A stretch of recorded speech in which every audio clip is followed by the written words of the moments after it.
Merci Nicolas. Bonjour à tous. Donc, je suis Damien Delaforcade, directeur de territoire à la Fondation OVE. En quelques mots, la Fondation OVE, je ne sais pas si vous nous connaissez, on est un acteur majeur du médico-social. On fête nos 80 ans cette année.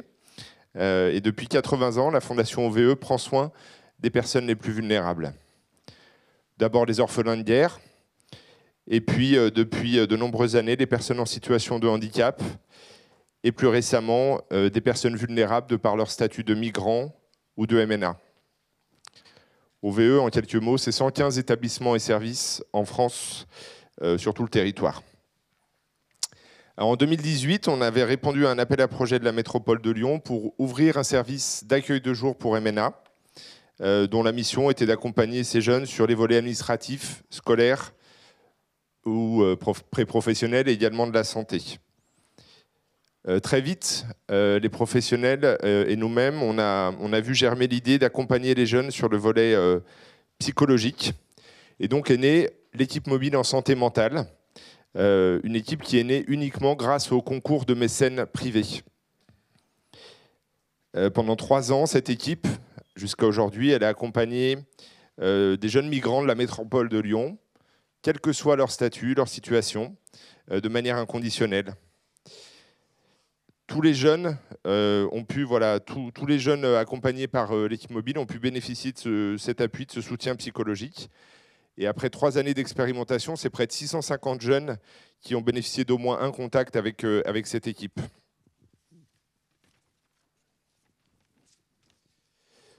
À fin juin 2025, nous arrivons au terme de cette expérimentation. Comme beaucoup d'entre vous, la Fondation OVE regrette l'impossibilité que cette équipe se poursuive, faute de financement. Pour autant, nous sommes convaincus que cette équipe mobile en santé mentale a vraiment participé du prendre soin de ces jeunes.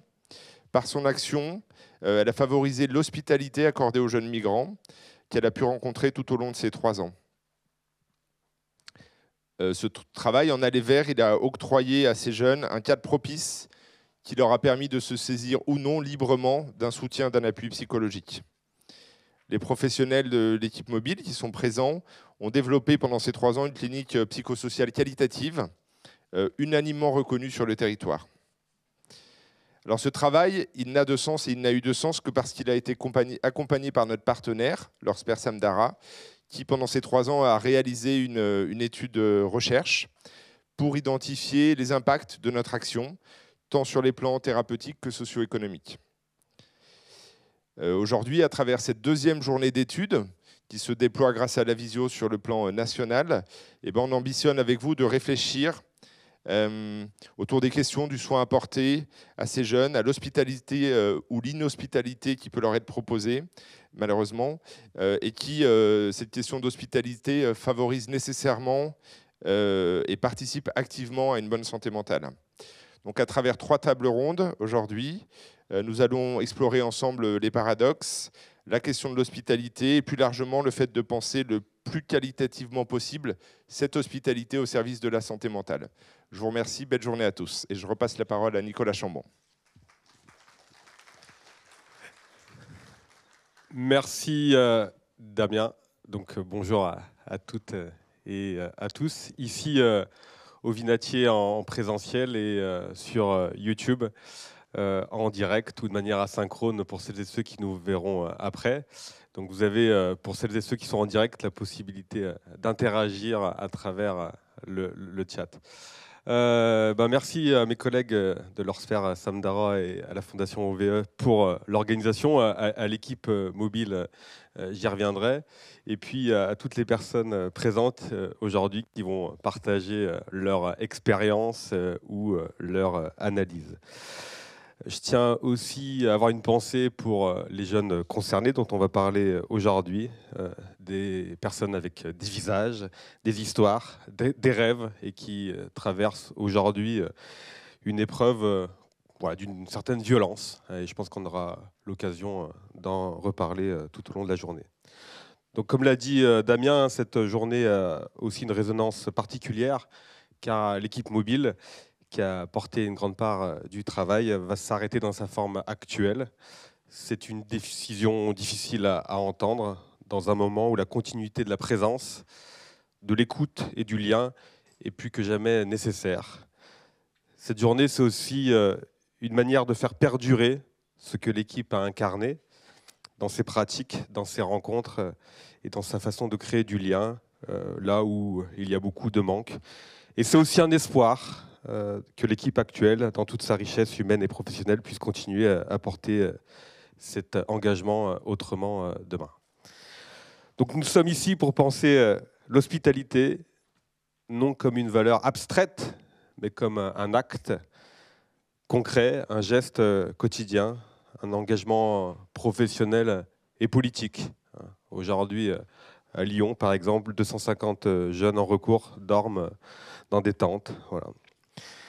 Et dans quelques mois, la majorité d'entre eux seront reconnus mineurs par un juge. Entre-temps, que leur fait-on subir? Et donc, on est aussi là pour parler de ça, des conséquences sur la santé mentale, l'anxiété, l'isolement, du désespoir. Et donc ça, c'est aussi quelque chose de saillant, c'est qu'on voit tous et toutes une forme d'épuisement de l'espoir. C'est pour ça que cette journée est aussi importante, parce qu'elle ne se contente pas de documenter une réalité, mais elle cherche, on cherche, nous cherchons aussi à ouvrir des voies. Elle part du soin, mais elle déborde du soin. Elle part du terrain, mais elle interroge aussi nos cadres juridiques, sociaux et politiques. On ne se demande pas forcément seulement comment aider, mais aussi comment transformer.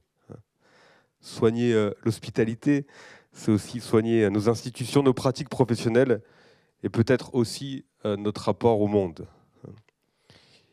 Il ne s'agit pas simplement de faire mieux dans les marges, il s'agit de refuser de laisser les jeunes vivre dans des marges. Alors vraiment, merci à vous d'être là aujourd'hui, encore une fois en présentiel et aussi en distanciel. Il y a plus de 400 personnes inscrites aujourd'hui. Donc merci d'être là dans ce souci, dans ce refus aussi.